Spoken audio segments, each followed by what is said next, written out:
the issue of a dam being opened and how to deal with the water released as a result of that is still posing a huge challenge.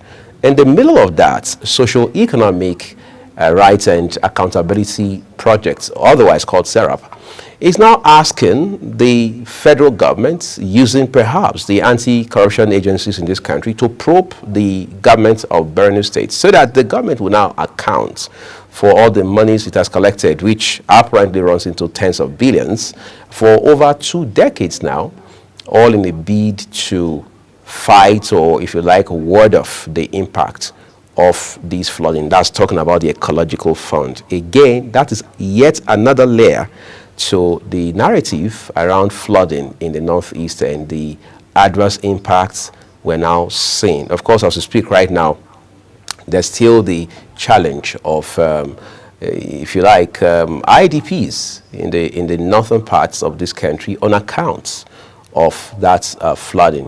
Whether or not we are ready in ways that are very practical to address this issue remains to be seen. We'll take a quick break, everyone. When we return, we'll put the program on the road full-fledged. Stay with us.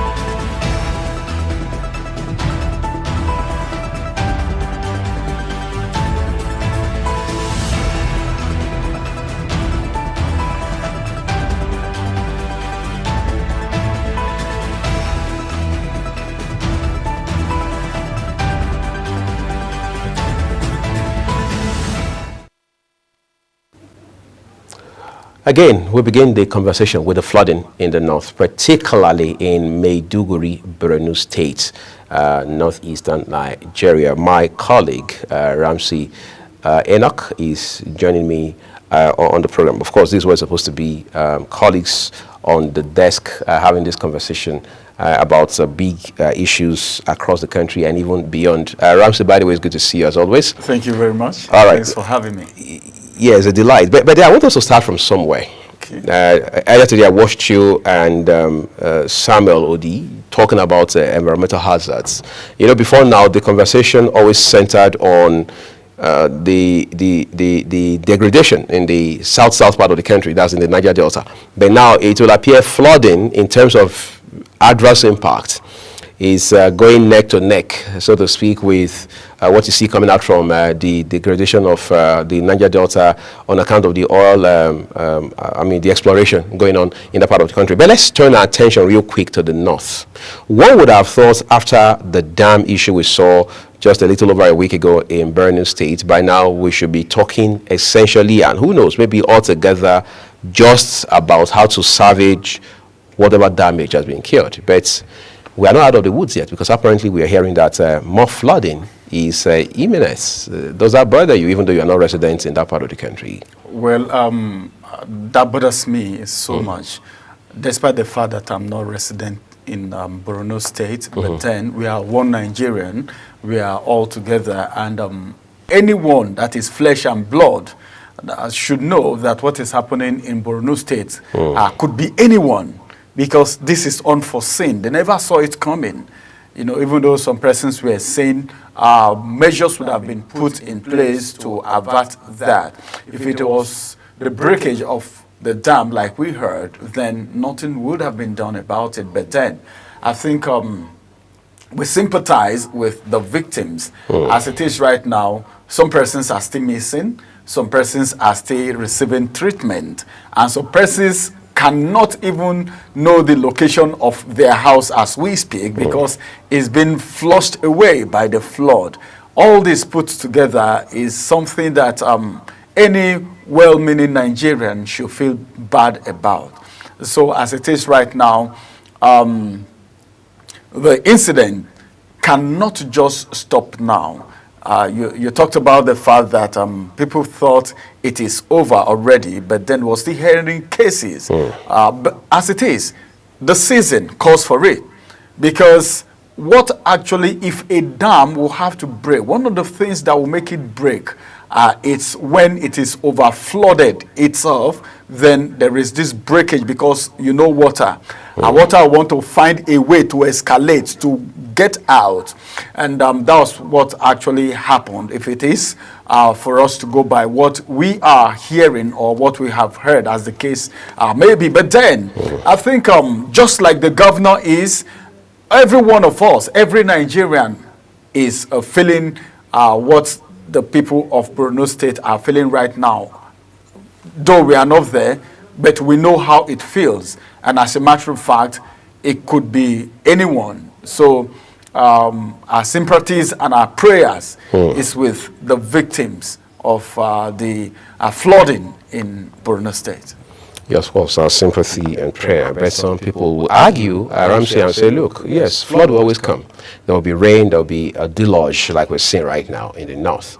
But then that we have not done what we should have done 5, 10, 15, 20 years ago. That if we had done all of those, if the state government, if the federal government, if all of the agencies responsible for fixing issues that are related to the ecological problems and all the concerns, at worst, the impact will even be as disastrous and devastating as it is right now. But then maybe events are overtaking that sort of conversation. However, the interesting thing is a civil society organization,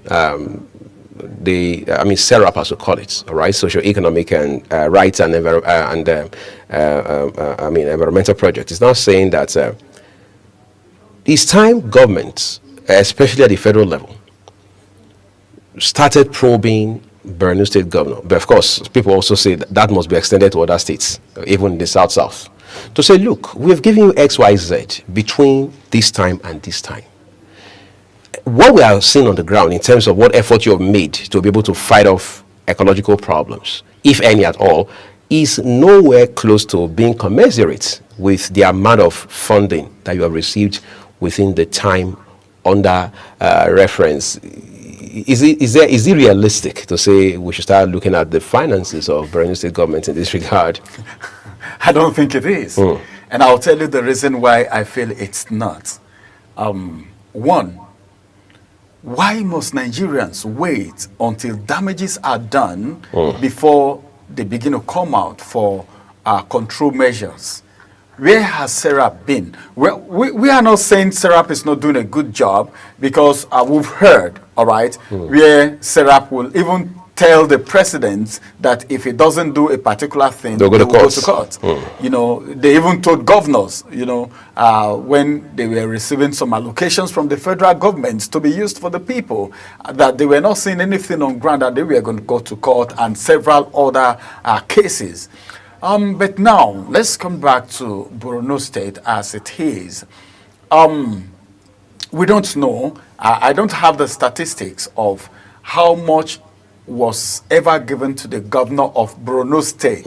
I don't know if the governors before Zulum were given, but since the flooding and before now, we didn't hear him say so amount was given to him to salvage situations like this, or maybe protect or prevent it from happening at all.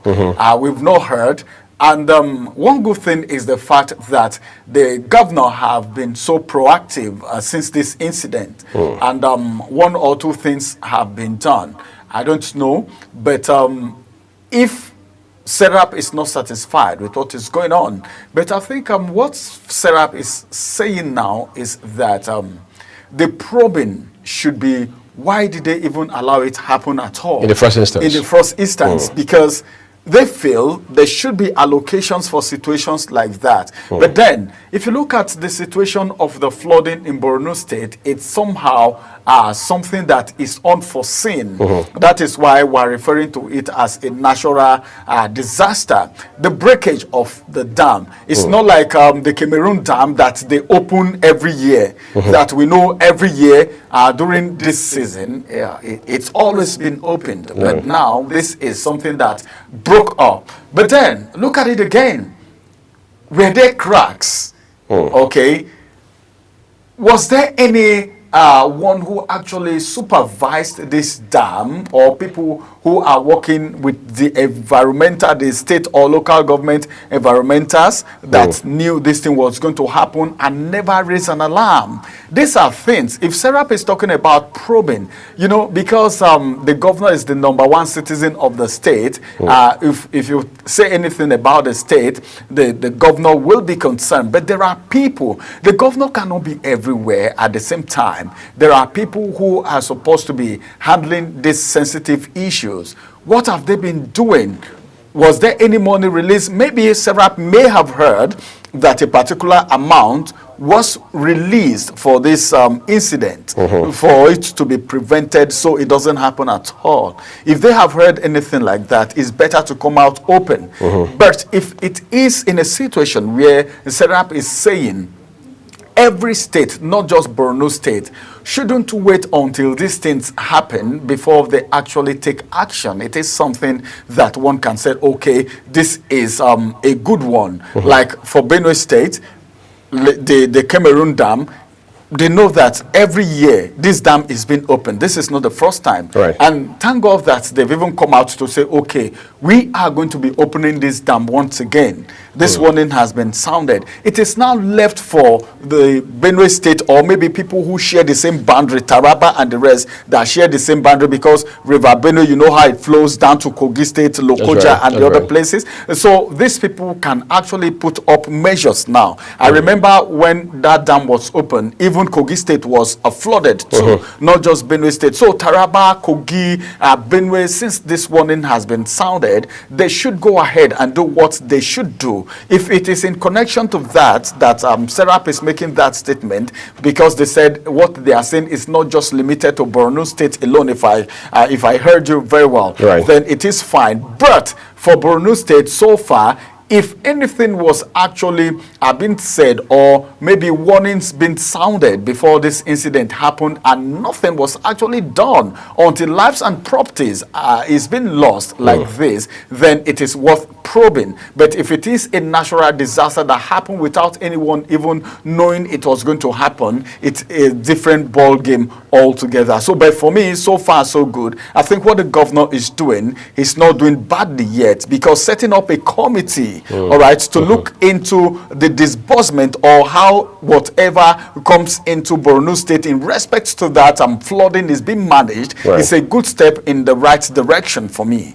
Yeah, I think that's a brilliant place to leave it, quite frankly, because as it stands right now, one of the very talking points in your narrative, Ramsey, is the fact that we have to be more proactive. Yes, there's just so much you can do under certain circumstances, such as what we have seen in Borno State in recent times. But then it doesn't take away from the fact that we must, in a manner of speaking, try to think ahead of ourselves, all right, and understand that these are things that are in cycle. In other words, flooding happened 10 years ago, and it has happened every other year afterwards. It means there's a pattern. It means that we must have a way of collecting data in this regard. We must have people who are able to analyze this data and help us, point us in the right direction in terms of having to mitigate all of this. Because, when we talk about flooding and the environment and all of the ecological concerns that come with them, we are talking about human beings. We're talking about farmlands, people's homes, some of them ancestral homes. We're talking about people's businesses, means of livelihood. We're talking about transportation system, whether it's by sea, by road, and what have you. For people who have never been to Borno, or you don't even know where Borno is, for the fact that you've heard that Federal University in that state was shut down, and all the other crazy things that happened on account of this flooding, it already gives you a clear perspective as to the enormity of damage that has been done, the degree or severity of damage that has been done in that part of the country. But as sad as it is, we just have to be more responsible as individuals, as a government, and of course as a people. At this point, everyone, we're taking a quick break. And when we return, we'll turn our attention to Edo State, where a lot has happened in the last 48 or so hours on account of the off-cycle governorship election that took place in that state on the 21st of September, just this last Saturday. And actually, wound down yesterday with the announcement of results that Senator Monday Okpebholo of the All Progressives Congress, which is the ruling party at the federal level, by the way, won that election. It has been one form of reaction after the other since all of this. Well, we've seen those reactions from the incumbent governor, Mr. Godwin Obaseki. The governor-elect himself, Senator Okpebholo, has spoken. His deputy has done the same. We have not pretty much heard from the candidate of the Labour Party, talking about Barrister Olumide Osaigbovo-Akpata. However, the candidates of the People's Democratic Party, the PDP, that is Barrister Dr. Asue Iudalo, has also spoken up about this process, the election altogether, and he has very well thanked the people of the state for throwing their weight behind them. But of course, there's the issue of whether or not those who didn't win the election, including the PDP and the Labour Party, will go to court. That in itself is a very vital and salient talking point. We'll let you in on all of that when we return to stay with us.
All right, so let's get right to it. This is the morning after, because it's 2 days after elections.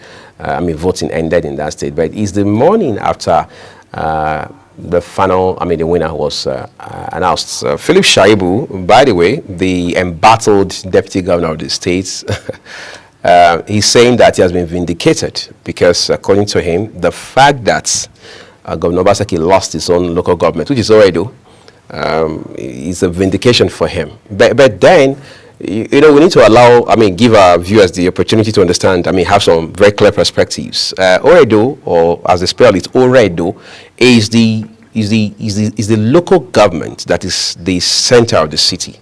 All right, or the city center. That's where, incidentally, the governor comes from. That's where the governor votes what for in that local government. That place for a long time, there's a trajectory. It's a PDP stronghold, basically. It has been like that since 1999 in the days of former Governor Lucky Benedict. However, for the first time, the APC won it. Some people say a little convincingly, but the clear thing is that the APC won it. So, a gentleman like the Deputy Governor, Right Honorable Philip Shaibu, is saying that, look, this is one basis on which I can say I have been vindicated. But let's move beyond all of that and talk about issues that are more at the very heart of the developments in Edo State right now. I spoke with a member of the APC who joined us live from Texas this morning on Global Morning, and he was talking about how that there hasn't been much of development, there hasn't been any development in Edo State, that in fact governance had stood still in that state up until this point. Is it fair, is it correct, is it authentic, is it factual to say Governor Godwin Obaseki has not really worked in Edo State, regardless of how this election has turned out? Well, if you say what, it is relative. Mm-hmm.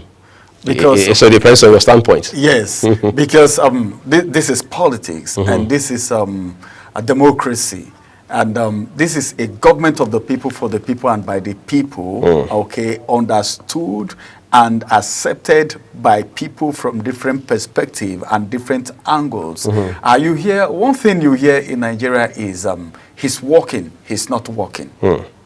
Because as it is, some persons will tell you, well, he has walked, we are so satisfied with him. Then the other people will come and tell you he has not walked. And the both of them will give you reasons why they feel it has not worked. That's the reason I said it's relative. When you talk about walking, is it walking in Edo State or has not worked in the election? Because election itself is a walk.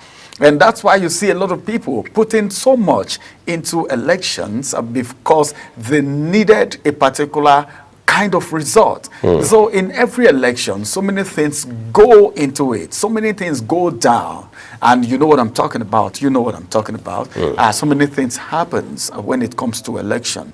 When you say the present governor has not worked or has worked, it is relative, depending on the people and depending on the kind of work everybody expects from a sitting governor.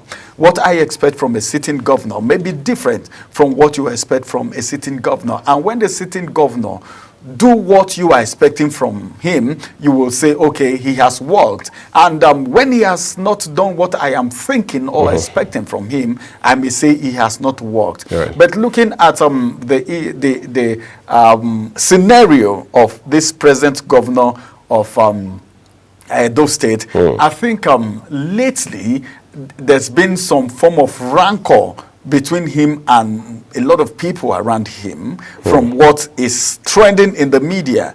Because personally, I have not gone to Edo State to have a one-on-one interview with the governor himself. So some of the things that we hear from the media or people from Edo State is relative to, because some persons will tell you he has worked. Some persons will tell you, well, in his first term, it was better. But his second term, he tried to detach from some form of godfatherism and one or two things, because everybody have their perspective to the story. And different people look at governance with different views. So for some persons, they will tell you he has worked, and other persons will tell you he didn't work to our expectation. And some other persons will tell you, well, his first term was better, but the second term, he is like he was trying to pull out of a certain caucus which didn't go well. And people saw a lot of things play out during this election. You know, so many things playing out. The big guns. You will see to an extent, some persons will tell you, some people from Edo State will tell you, as it is, this man is standing alone. The ball game is changing. We're hearing it from the media and from some persons until what played out didn't play out. And right now, some persons from PDP will tell you the governor did not work. Why? Because they feel he didn't deliver his state as a governor to the People's Democratic Party that gave him power to be there. So for some persons, that is their own perspective or thinking or view when it comes to work. So as it is right now, I think for the sitting governor, if you want to talk about work, we can say he has worked and has not worked. So it depends on the angle you're looking at. The angle you're looking at it from, and the individual concern. You know, again, this morning on the show, that's on a Global Morning, there was a gentleman, Engineer Toba Wojai, who also joined us, and he talked about how that the governor has done quite a lot of things. Was trying to talk about Edo Best, which actually is the initiative to drive very radical reforms within a very short period in the education sector. Talked about issues around the Edo Jobs, which again is a program by Edo State government under the leadership of incumbent Governor Godwin Obaseki to be able to create job opportunities, particularly for young people, because as we understand, Ramsey, government can't provide jobs for everyone. But then there must be something government is doing in ways that are very tangible to help open up opportunities for people. I mean, the job markets in such a way that we are able to remarkably cut down the numbers as far as it has to do, as long as it has to do with the unemployment rates and all of that. Then, of course, there's the Ilsomo Power Plant, which is an independent power plant for Edo State government, and then you have There's a refinery as well. However, people talk about how that in 2016, you told Edo people that you would bring a seaport to the states. There's a part of the state called, in the southern part of the state, actually, it's called Gele Gele, that you're going to bring a seaport there. You see, again, that's why communication is important. We don't have on records what the governor has said after 80 years as the reason for not being able to actualize that promise, that ambition of saying we will bring a seaport to Edo State. Yes, the man may be well-meaning. He may have intended for it to happen because he knows the economic value that it has for not just the people in that locality, but for the state as a whole. In fact, for the region, the South region in particular. But then maybe midway into it, he hit a brick wall or something. But I'm not so sure how much of communication he has done or his media handlers have done in terms of letting Edo people understand this is what we had set out to do originally. This is how far we've come. However, these are also the bottlenecks or the headwinds that we're dealing with in this regard. I think that's one issue. But let's talk about election as a process in Nigeria, because as it stands right now, you realize that Edo State election is obviously an off-grid election. It has become a talking point. It has become grounds for people to take a second look at how elections are conducted in Nigeria, to the point that everybody's questioning everything altogether. Is it possible for us to blame all of this on INEC alone? Well, someone said something today, and maybe whether I should paraphrase what the person said. Right. The person said, what happened in Edo State, if you even ask INEC now, they may not be able to give you a full picture of what happened. That is that person's perspective to the election that was just conducted. The person wasn't there. All right. You spoke well. You said every Nigerian have a perspective to elections in the country. And as it is right now, a lot of actors play out so many different scripts in every election. Right. The election that just happened in Edo State, well, if you ask the People's Democratic Party, they will tell you they are not satisfied. In fact, there were objections right from the collation center, from the People's Democratic Party.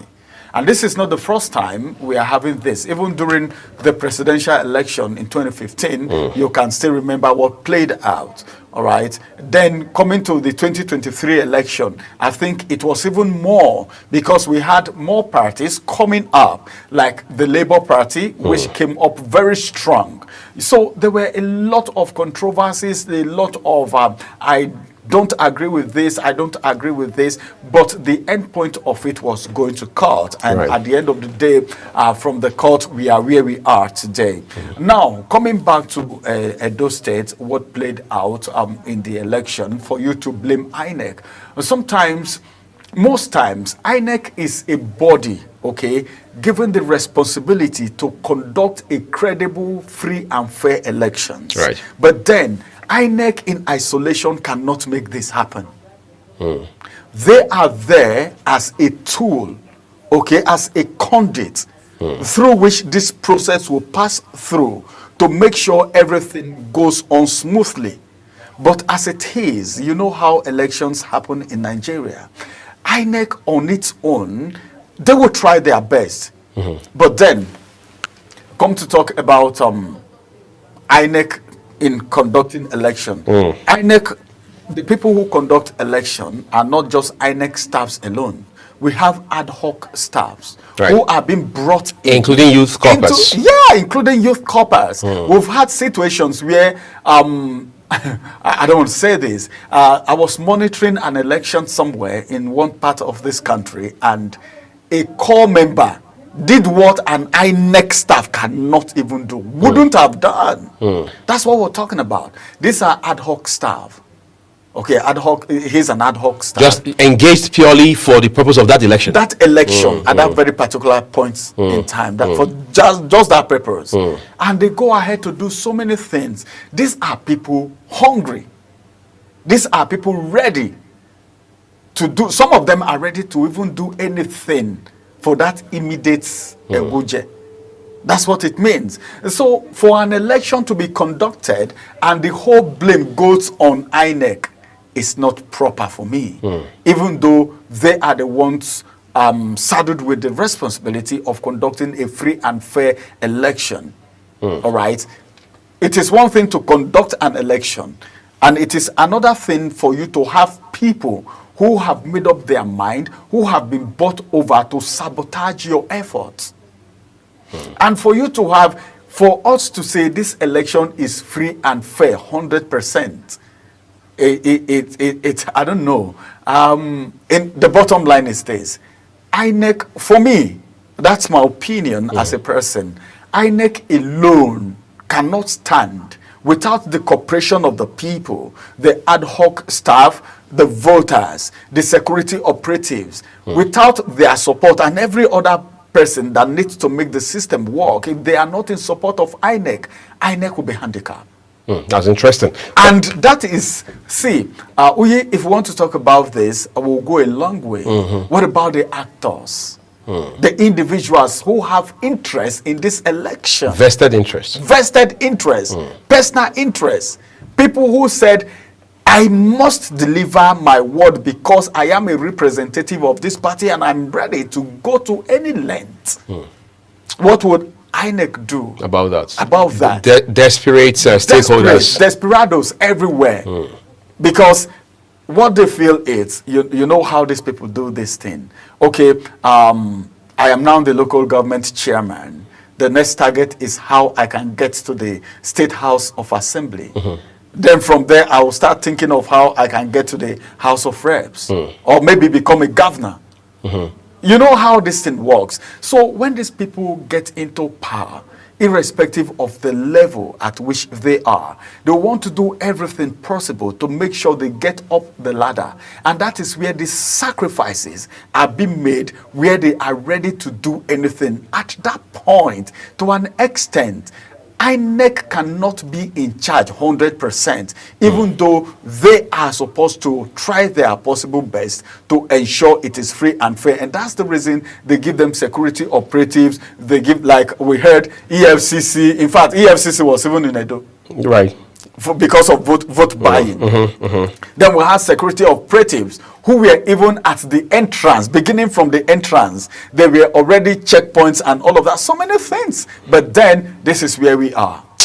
Well, of course, this is where we are.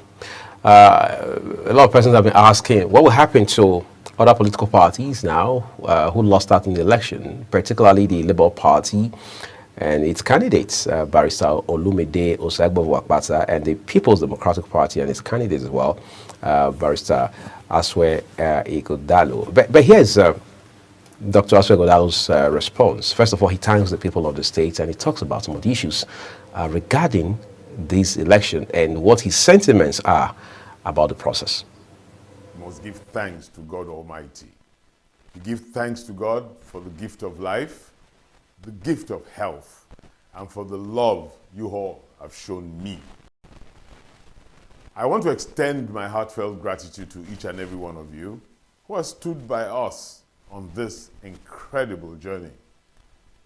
I would like to particularly thank the good people of Edo State who defied the rains, the intimidation, the threats of violence, harassment, arrests, and financial inducements to cast their votes for us overwhelmingly last Saturday, 21st September 2024. You are the true heroes of our democracy, and your sacrifices for a better Edo State will never be forgotten. My aspiration was not born out of the love for power, but a genuine desire to serve the people and create a pathway to prosperity for all in Edo State. I traveled through every ward and every local government area, sharing this message and engaging in meaningful conversations with you. To all our beloved supporters, we thank you for believing in this vision, for your countless hours of dedication, and for every conversation you've had with people about this cause. Together, we ran a great campaign, and your overwhelming support was evident in the ballots before our progress was unjustly halted on September 21st, 2024 by people who do not mean well for you or for our state. That day will forever be etched in our history as one of our darkest moments, marked by the brazen theft of our mandate and the shameful subversion of the will of the people. Yet, in the face of this challenge, we must not be discouraged. The illusory triumph of evil over good is only temporary. Our journey towards a prosperous Edo State does not end here. It is just beginning. Let us remain engaged, committed, and united in our collective resolve to create a pathway for prosperity for all in Edo State. You did not abandon me during our campaign, and I promise you, by the grace of God Almighty, that as we face a daunting and uncertain future together,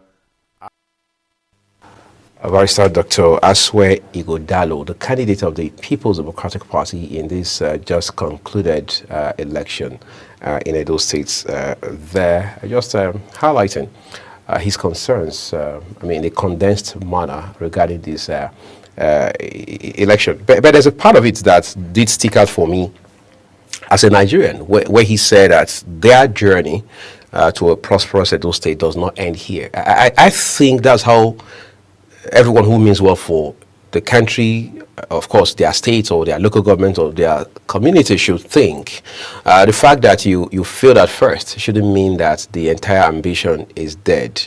There's a saying that goes, if at first you don't succeed, dust yourself up and try again, that sort of thing. And this is essentially his message to members of his party, their supporters, and all of those who threw their weight behind him, and whatever cause he was pursuing on the basis of wanting to become the governor of Edo State. There's something I see with the three horses, so to speak, in this race, the Labour, the APC, and the PDP gentlemen. They are all accomplished in their respective endeavors, in their own rights.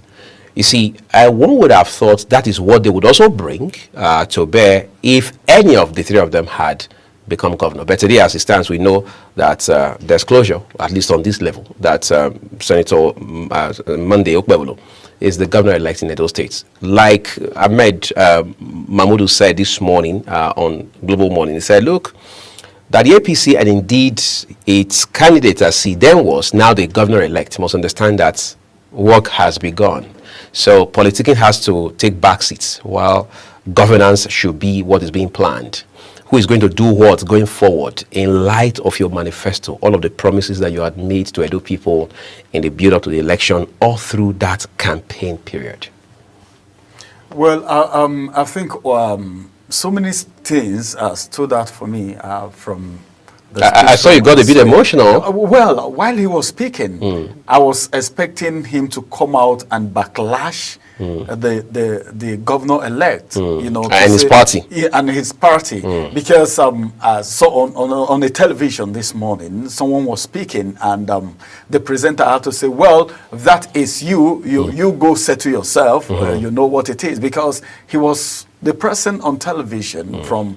His party actually lost in the election in Edo State, and he was talking today on one of the media stations, and he was saying certain things, and the presenter had to say, well, you go settle that with them, and that's not part of our business, and all of that. But then when Asue was speaking just now, I think that sounds like someone who has accepted defeat, and in good faith. In good faith. And one thing is the way he's speaking to his supporters. He's not trying to instigate anything. Okay, his words, is not instigating. All right. Unlike some other persons who will say, well, they've done this, we will make this state ungovernable for them and all of that. He didn't say things like that. These are things that some other persons would come out to say. And that's should be from someone who actually has Edo State at heart. Like you said, that's right for me. And I think from what he has said so far, there is continuity. He doesn't sound like someone who is resigning to his faith and say, well, I'm not going to do again. All right.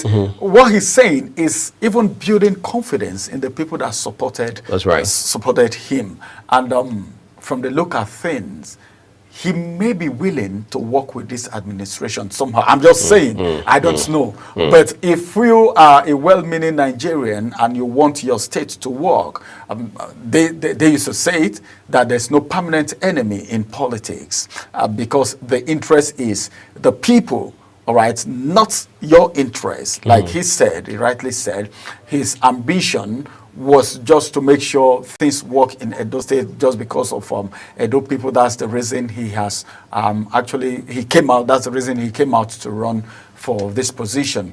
But now that it has happened like this, he has accepted it and he has spoken to his supporters, and that all their effort will never be forgotten. That means he should be ready. One of the things, for me, one of the things that politicians should be doing is, if you contest and you lost the election, don't go back and start forming animosity, start trying to create things to make, you know, the state ungovernable for whoever that won, whether the person won rightly. Some people will tell you, someone made a statement and said, in fact, I had to rebuke the person. The person said, do we really have election in this country that somehow there are manipulations that make people come into power? And I said, no. You are a citizen of this country, so you don't say things like that. You know, as media people, we try to educate the people, the masses. Right. That's what we stand for. And that person understood the reason why the person will have to vote and keep voting, and not just voting. You vote and you work towards it, and you always pray alongside, because there is nothing God cannot do. As a matter of fact, if He can do it in Egypt, He can do it anywhere. Right. Pardon me for going that way. That's me. All right, so.